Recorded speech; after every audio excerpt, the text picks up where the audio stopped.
Hello, my name is Shannon Kringen, and I was born in San Diego, California, exactly 57 years ago today, October 25th, 1968.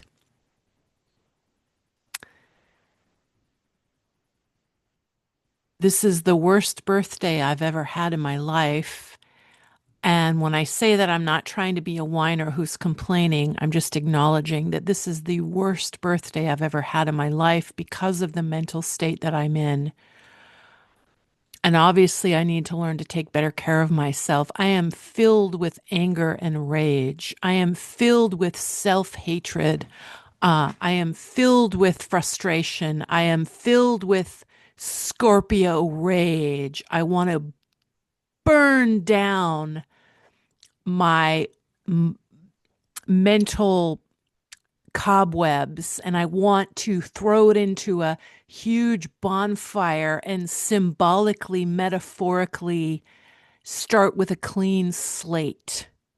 There's times when I think of prematurely not being here anymore, but what I mean by that is what I really need to do is rebirth myself as Shannon Nicole Kringen. I feel like a piece of dung today. I feel like an absolute piece of stinky brown stuff that comes out of the backside of your body. I wrote a poem actually called Fertilizer. Lies are fertile. Fertilizer, eyes are fertile. So I'm so angry. And yet I can recognize that I am grateful that I have a place to live and I have jobs and I have family and friends. I mean, I have a mom and a dad and then other family members that I lost touch with, but I just feel so angry and so trapped. I'm mad at myself mostly. I'm angry with myself for not knowing how to be successful. I feel ashamed. If I do well at something, I feel like, oh, I'm a narcissist. I'm so into myself. And then if I fail at something, it's embarrassing. And I feel like, embarrassment and like a failure. And then I think, well, that doesn't matter. If you're a spiritual person, success and failure doesn't matter. Whether you do well at something or poorly at something on a basic human level, right? Love is all that matters. My heart and soul matters. My wise mind, my higher self is what matters. Kindness matters, right? That's what Jewel, the musician Jewel says, only kindness matters. I agree with that, but right now I'm so angry, I can hardly stand it. I turned every light in my house on because it was so dark and I miss San Diego. I miss the bright sunshine of San Diego. I miss the eucalyptus trees. I miss the ocean. I'm mad at my mom for taking me away from California when I was 9. She's like, come on, let's get away from the family. I didn't want to get away from the family. My mom assumed that I was like her little twin sidekick younger sister, and yet I was her daughter. I was 21 years younger than her. I was 9, and she was 30 when we left San Diego, California in 19. I'm going to tell the story. I don't know if I've ever told this story. In 1977, I think it was, we left from my grandma's driveway on Mount Servan Drive in San Diego, and we lived in Claremont on Via Arcilla Drive, and we left. And that was the only time I ever saw my grandma cry because my grandma was a very strong, stoic lady who never cried. My grandma was a tough lady. She rode horses, and my grandma was a tough lady. She was unusual for her generation. I think my grandma was born in the 1920s and gave birth to my mom in the 1940s. And her name was Jody, my grandma, and she rode horses and she was a strong, stoic lady. She was the matriarch. She was the boss. She bossed around the men. Okay. She dumped my grandpa, who I never met. So, long story. I don't want to talk about that. But let's just say that I come from a family where the women bossed the men around. The men did not boss the women around. The women bossed the men around. And in my high school, women picked on me, girls picked on me.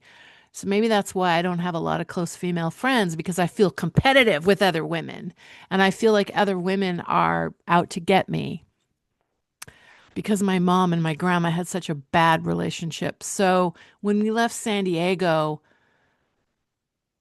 it was abrupt and we left in our Volkswagen van and then we lived in our van and then we lived at Evolution Art Institute in Petaluma, California.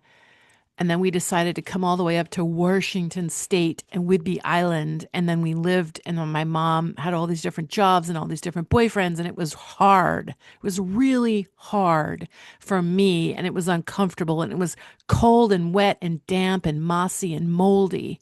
And we lived in, I went from living in the suburbs of San Diego, roller skating around on the cul-de-sac with Trisha, my friends Trisha and Wendy and Michelle and my babysitter, Mrs. Glassford, and being able to see my dad and my grandma and going to the beach and going to my school, Abraxas, the alternative school my mom put me in, thank God, took me out of the public school where people were picking on each other and put me in the alternative school where they treated us all as intelligent individuals. And we didn't have to march to the meat grinder of mainstream education, which is even worse now. So my mom put me in alternative school, Abraxas in San Diego, and then Tominaus and Whidbey Island after that. But I went to three schools in fifth grade when I was 10. That was hard to say the least. Three different schools for a 10-year-old is difficult. Now it's a stormy, dark day, so I had all the windows wide open, the blinds wide open, every light in my apartment on, plant grow lights flooded onto my naked skin. I posed naked for myself in front of my plant grow lights. I was born with my hands like this, like a boxer. They yanked me out of my mom on October 25th, 1968. They pulled me out with forceps. It was a vaginal birth. My mom didn't have it to need to my thankfully my mom did not need a C-section. I came out of her birth canal, but they had to pull me out because I wasn't ready and they took me out and my birth pictures I'm like this. I'm like with my hands like this, my fists like this. I was defensive from the day I was born. I feel like I have to fight for my right and defend my right to be who I am, a left-handed earth monkey, only child, Scorpio, um, who just didn't know where she fits in. And I still don't know where I fit in, and I'm just angry. So it's my birthday. I'm 57. In about an hour and a half, I will literally be 57. I was born at like 6:23 p.m. or 6:26 p.m. at the Sharp Hospital in San Diego, California. I'm grateful that I was born. I'm grateful. May God or Great Spirit forgive me for my anger and my fear and my negativity. I know life is a gift. I know that life is precious and a gift, and every single human being is unique and individual, and I appreciate everyone. I'm angry that I'm so talented, and yet it sounds egotistical to say I'm so talented, and yet I feel like such a failure. I feel like I have a lot of clever poetry and double entendre lines in my poems. Needle that space, needing more dough. Um, Oh, I forgot all the words in my poems, but I wrote a whole bunch of poems and I put them in this book, Kringonian Pizzazz. And I self-published another book called KringFlower. Camera won't focus, but I've got KringFlower and Kringonian Pizzazz. I've got my visual art. Tomorrow I'm going to hang some art at the Art Not Terminal Gallery. A collage I did called Shan Diego, which is a collage of waterproof camera self-portraits I took in San Diego on location where I was born. I made a video for the song Only Child. I'm inspired by Pete Droge and Jason Webley and Rafe Perlman, local musicians. I'm inspired by Tom Petty and Tori Amos. I'm inspired by actors and artists and performers and Dan Hurwitz from Freehold Theater and Matt Smith. I took improv and stand up comedy from those two. I'm grateful to my friend Chris Matthews for inviting me to be part of the plays that he puts on at the Seattle Center. I get to do my original Goddess Kring songs in that theater production. I'm grateful to the Poetry Bridge for inviting me to be a featured reader at C&P Coffee in West Seattle in March of 2026. I get to read 10 or 15 minutes of my own original poetry. I'm really grateful for that.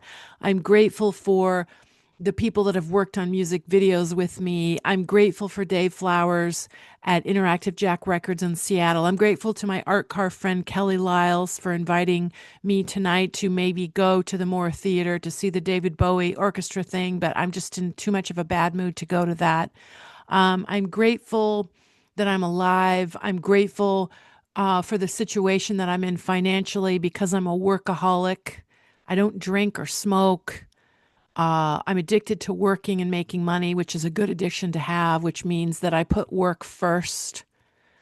And I know how to live in a very frugal way. I'm really smart.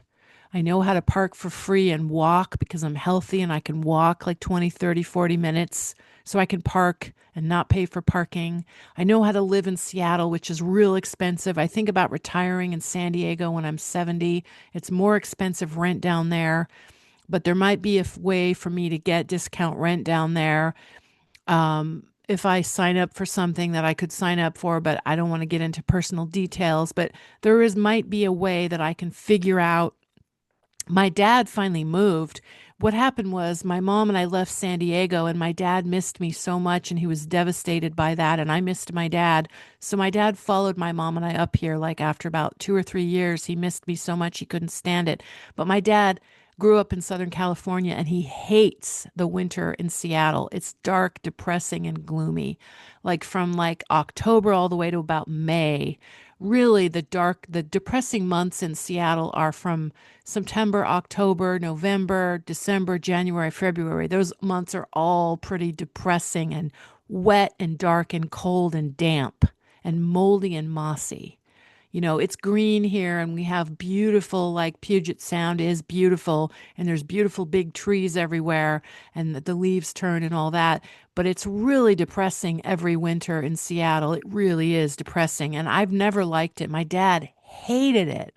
He just came up here to help raise me and to visit me. And he was a tennis teacher at the Seattle Tennis Club, at the La Jolla Beach and Tennis Club in San Diego, and then at the Seattle Tennis Club. And he just, finally moved. He was going to retire and go to Southern California, but it's too expensive. He was going to go to Burbank, where he grew up, or San Diego, or Santa Barbara, where we have relatives. We have relatives in Santa Barbara, but not Burbank or San Diego anymore. My dad went to Burbank High School in Southern California, but my dad decided to move to Florida instead because he has friends that live in Florida, and his girlfriend and other friends of his live in Florida, and it's cheap in Florida. It's nice and sunny and it's cheap.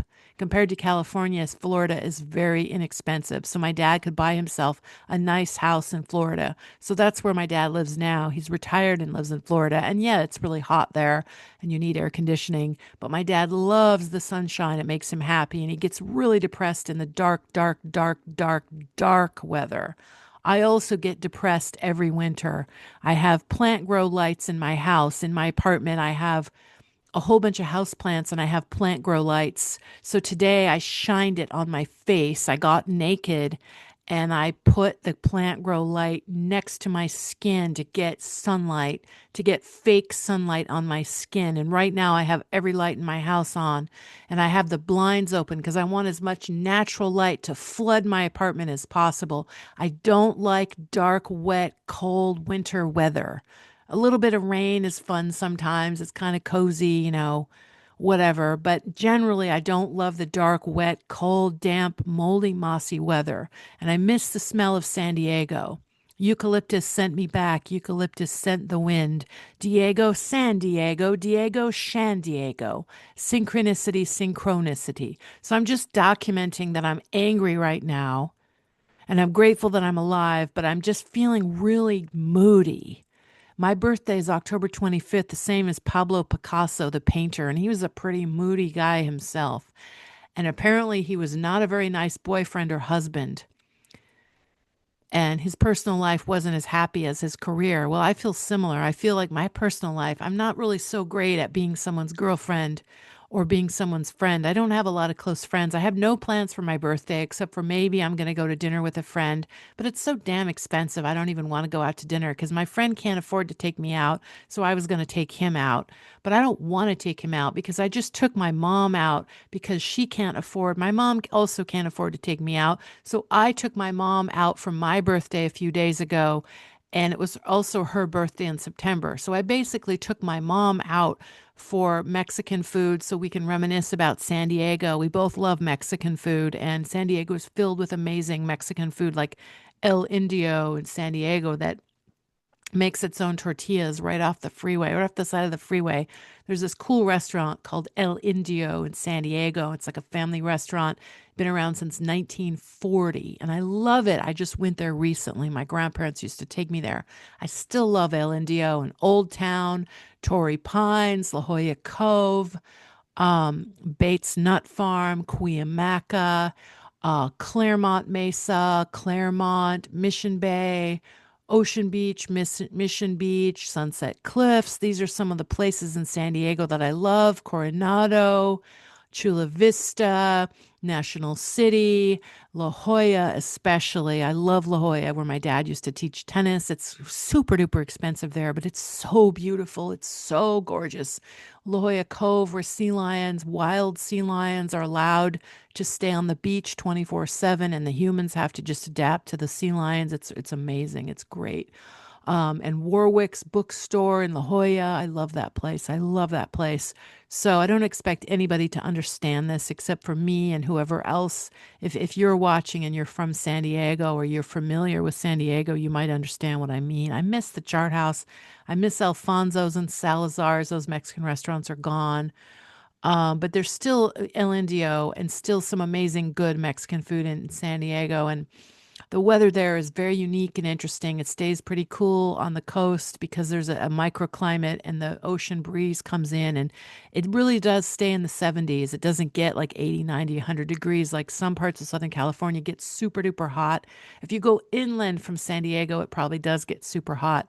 But right on the coast in San Diego, it's very comfortable climate. It's amazing, and the sunlight is so nice and bright, and yet it's not too hot, and there's a breeze, and it's very moist, and there's lots of green bushy trees everywhere like eucalyptus. And I just miss it so much. And it's out there raining right now. It's a depressing, windy, rainy, dark day on my birthday. And Pablo Picasso and I share a birthday, October 25th. And I relate to his prolific, obsessive, sexual energy and his passion for making art. I'm like that. And my love life is just, I don't even want to think about my love life right now. Mostly my love life is just fantasizing about Tom Petty and watching Tom Petty videos. And, to me, Tom Petty videos are X-rated because he is like Mick Jagger and Tom Petty are two of the most handsome men that have ever walked the earth. And I just fantasize about those people more than any real people in my real life. And I've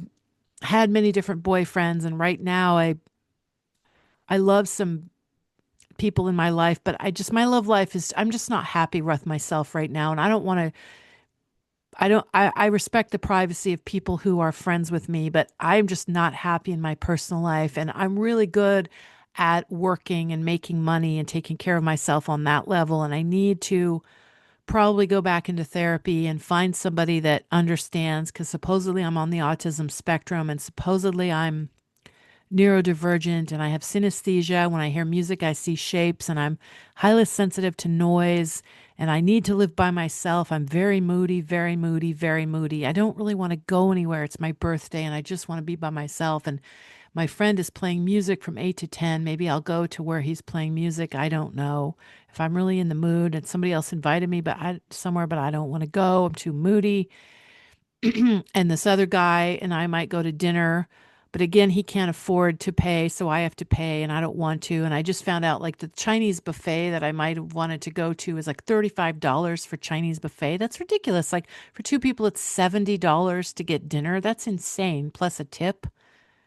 So never mind. I'd rather just cook food at home for $5 or whatever. So that's what I'm going to do. And part of me wants to see the new Julia Roberts movie. She's a left-handed Scorpio like me. I think Julia Roberts was born October 28th, 1967. I think she's a year older than me. Julia Roberts is a passionate Scorpio lady. Not that astrology matters, but I just feel less lonely when I think of other people that have similar birthdays to me. And Julia Roberts is left-handed. I think that Whoopi Goldberg is also a left-handed Scorpio, and I think that Angelina Jolie is also left-handed a lot, but she's not a Scorpio. A lot of actors are left-handed, which is interesting. A lot of politicians and actors are left-handed. Don't even get me started on politics. I don't trust any politicians in office right now, but whatever, same old, same old. So who cares? It's a circus freak show. And I can't really say I'm inspired by any politicians. And I agree with bits and pieces of what all different kinds of people say, but I don't really trust any of it because it's all based on raising money, raising money, raising money, and telling the public what they want to hear or telling the public what they don't want to hear so that we can all argue with each other and be stressed out and want somebody to rescue us. Like everything is just falling apart in total chaos right now, in my opinion, by design, so that we can all be at odds with each other and fight with each other and argue with each other while the elite do whatever the hell they want. And then we're going to beg for some authority figure to come in and save us. And then the tyranny will be even worse. So it's like we'll beg for somebody to rescue us, and then it will be even more tyrannical or tyrannical. What's the word? Tyrannical? Whatever. I think there's all kinds of like smoke and mirrors and deception going on and lots of propaganda. Propaganda in this land, understand? Not far from the yellow star. I shouldn't say that, but that'll get me canceled. But I feel like there's all kinds of like propaganda and deception and manipulation going on. And it's pretty romantic and naive to trust the authority in general in the world right now. And not just in the United States, but in other countries as well. There's all kinds of fishy stuff going on with technology and just creepy technocracy and creepy people who say they care about the environment, but their ideas are completely ridiculous and not into helping the environment at all. If we really cared about the environment, we would be expanding regenerative agriculture. And ruminant animals that graze upon the earth are good for the earth, not bad for the earth. Cows are good for the earth, not bad for the earth. And meat is good for our health, not bad for our health. But that's just my own personal opinion. Okay. This is just for entertainment purposes. So happy birthday to me. Happy birthday to me. Happy birthday, Shannon Nicole Kringen. Happy birthday to you. So I'm Shannon Kringen from San Diego, and I live in Seattle right now, and I'm grateful that I'm alive, but I'm really angry and frustrated, and I don't feel like I can really say what I really want to say. So I'll just at least talk about the fact that I'm frustrated about feeling like I'm not really free to say what I want.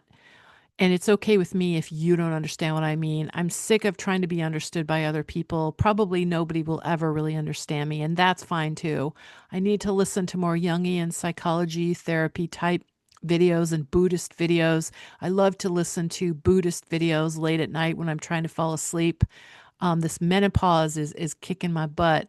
I'm 57 and I'm in menopause and it's kicking my butt. Like I'm not sleeping as well. I never really slept very well. I never really fully relax. It's hard for me to let my guard down. I feel like if I let my guard down, if I fall, nobody will catch me. I have to catch myself. So I'm as independent as I can be, and I need more exercise. I know that if I get more vigorous exercise, I can sleep better. I know that. So this is my birthday, and I've been home alone all day on my birthday, but that's okay with me because I'm really moody and grumpy, and I didn't really want to go anywhere. And I don't have a lot of close friends anyway, and I'm just moody. And why would anybody want to hang out with me when I'm moody? And I don't want to hang out with anybody because I'm moody. So I'm glad I stayed home all day, and I still miss San Diego. I might try to figure out how to retire there. There's 13 more years till I'm 70. I have different kinds of strategies and plans. I could be a pet sitter, house sitter, dog walker, art model, medical model in San Diego, or maybe I can just keep doing what I'm doing here in Seattle and live as frugally as possible and plan for my retirement. And then when I'm 70, go to San Diego and I could volunteer at the San Diego Zoo. I volunteer right now at the Woodland Park Zoo here in Seattle. I'm keeping my fists like this because this is symbolic. The picture of the day I was born, I look like this. I'm like all, and you know how babies all squinty eyed. I'm like this. I'm not trying to look pretty. So I'm like all squinty eyed and I'm like, here I am. I was just born in San Diego, 1968, October 25th, 6:23 p.m. or 6:26 p.m. or something. It's about an hour. Excuse me, I just burped. It's about 5:20 p.m.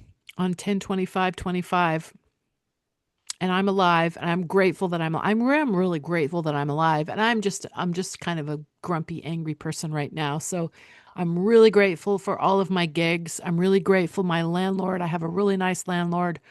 I live in an apartment by myself. I'm so glad that I can afford to live by myself and I can do my laundry.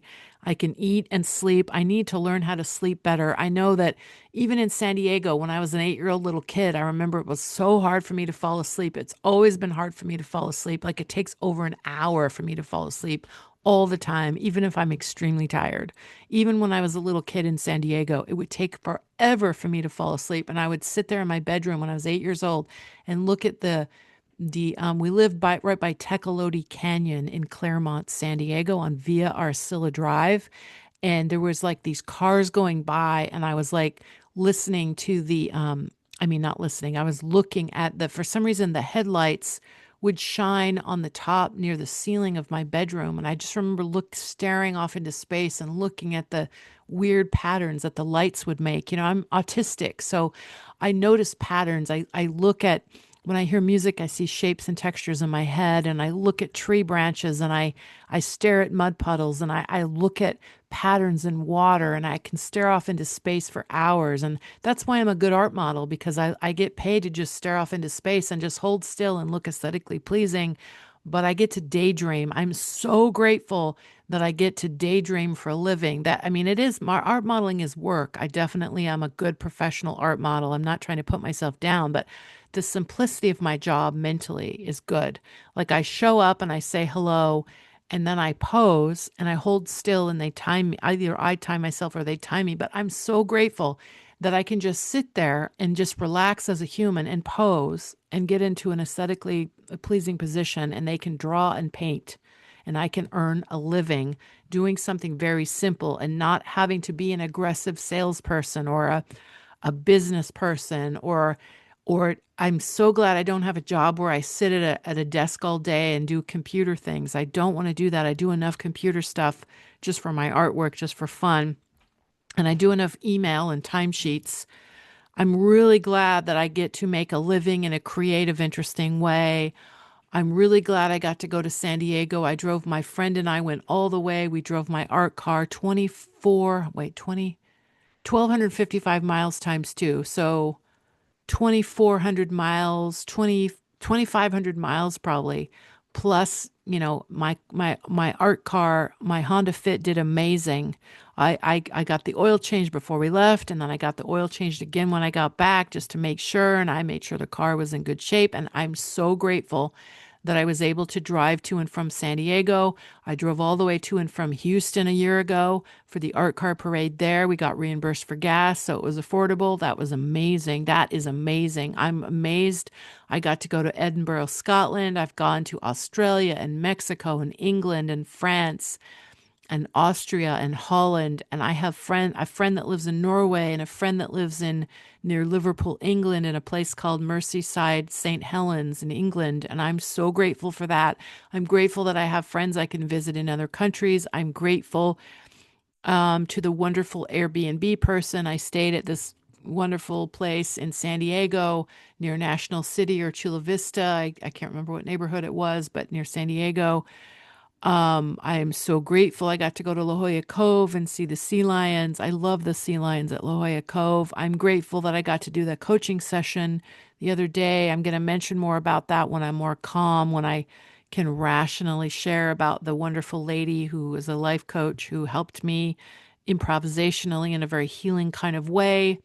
She is very good at adapting her sessions to what the person needs. I really admire and respect that. I need to figure out how to take better care of myself physically, mentally, emotionally, and spiritually. I'm a spiritual person. I'm not a religious person. I'm not a creepy atheist who worships the dogma of science and pharmaceutical companies. That's not science, that's business. There's a difference between actual science that's objective or whatever, and sponsored by corporations, science that's sponsored by corporations that are mostly into making a profit and telling people what they want to hear or what they themselves want to hear to market products. That doesn't necessarily mean it's true when they say that. So I am grateful for life, and it's pouring rain, and I'm 57 years old. In about an hour, about exactly an hour from now, I was born 57 years ago. Exactly. That's amazing. I'm still on this planet, so I'm going to make the best of my life. I'm just being honest. If anybody's listening to this, thank you for listening, and I hope that you will trust yourself. My advice to myself is to trust my higher self. Don't trust my angry, negative self, but forgive myself for being angry and negative, but trust my higher self. Don't listen to authority figures who tell you to shut up and trust the experts and shut up and don't listen to your own self. That is wrong advice. So I believe in being a powerful person who trusts her own intuition and trusts her own wisdom. So you should do whatever you think is best for you. It's none of my business what you do, and it's none of your business what I do. So I respect the privacy of other people. And even though we don't really have privacy anymore on planet Earth, whatever, it's all surveillance now, but whatever. And here I am spilling my guts into the video camera. So I am an oxymoron through the door, a group for loners, and they all showed up. I am a walking contradiction. I'm an enigma. But in some ways I'm a very kind person, but in some ways I'm kind of mean and moody. And I can see why I don't have a lot of friends. Like, you reap what you sow. I understand this. I reap what I sow.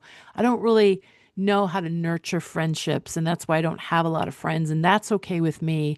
I'm better at my working relationships. People who hire me to art model and medical model, they have a good working relationship with me because I'm professional and I'm polite and respectful and I have appropriate boundaries. So I'm really good at that. My personal life, I am not good at that. So I admit I am a failure in my personal life, but I am good at living alone in this apartment and paying my bills and supporting myself and maintaining my art car, Opal Moonstone.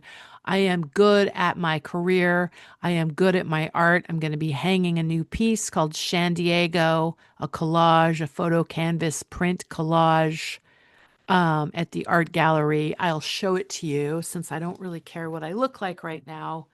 And I don't look good on camera when I do this. Here it is. This is a 24 by 24-inch canvas print that I made. The camera won't focus right now, but I'm going to hang this at the gallery, Art Not Terminal Gallery. So I'm excited about that. So on my 57th birthday, I will say I'm wearing nothing but red. I'm wearing red, red, red, and this brown. I'm really getting into beige and brown lately. Okay, so here's my fists again. Oh, look at that. I'm all red right here. I don't know why. Oh, I think I've actually got a tan. I think I got some sun. Oh, yeah, maybe that's the sunburn. Maybe I'm just emotionally upset. That's why I'm red. My face turns red. When I take a hot shower, I have very sensitive skin. I've got freckles. My dad actually Scandinavian, and he doesn't have any freckles and he tans. And my mom is kind of Irish, and she has freckles and does not tan. She burns. Whereas I'm both. I have my dad's Scandinavian skin so I can get tan, but then I have my mom's Irish skin so I have freckles. So I'm freckly and tan at the same time. It's kind of a weird combination. So I'm a little bit Norwegian and a little Scandinavian and a little bit Irish and English.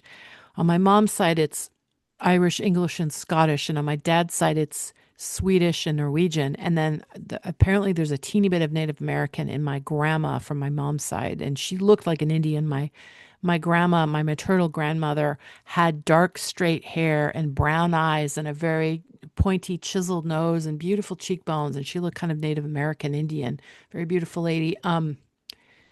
very different looking than my mom and my dad. So there it is. And so I am putting my fists up. This is like my defensive. I was born defensive and I'm still defensive. I wish I could learn to relax. Relax. Don't be so defensive, but whatever. So at least I'm good at taking care of myself and paying my bills and being independent. I don't need anybody else financially. I earn a living and I pay all my bills by myself alone. And I have a car and I maintain it by myself alone. I'm an only child, no brothers, no sisters, no kids, no spouse, never been married, never had kids, probably never will. I'm on the autism spectrum, supposedly, according to the assessment that I had, official assessment that I had. Um, I am really good at certain things and really bad at other things. So whatever, I'm going to wrap this video up. So subscribe and like if you want, and if not, that's okay. I need to figure out how to validate and regulate myself and not depend. I've had my YouTube channel for 20 years and I have less than 2,000 subscribers, which is bizarre. So I don't know why my channel doesn't grow. Either I'm shadow banned or maybe I'm just so weird that I don't appeal to very many people. I don't appeal to very many people, but that's okay. I have to just accept that. Okay, bye for now. Thanks for listening. Hope you got something out of this. Sorry, I'm so angry. People say don't apologize. But if I'm acting like a jerk, wouldn't it be rude if I didn't say, I'm sorry, I'm so angry? I'm sorry if I'm annoying you with my anger. Like, if you're annoyed by my anger, I'm sorry that I sound rude. That's all I mean by that. I don't mean I'm sorry, like it's not okay for me to be who I am. But if I'm rude and angry, I feel like I should apologize for my rude anger.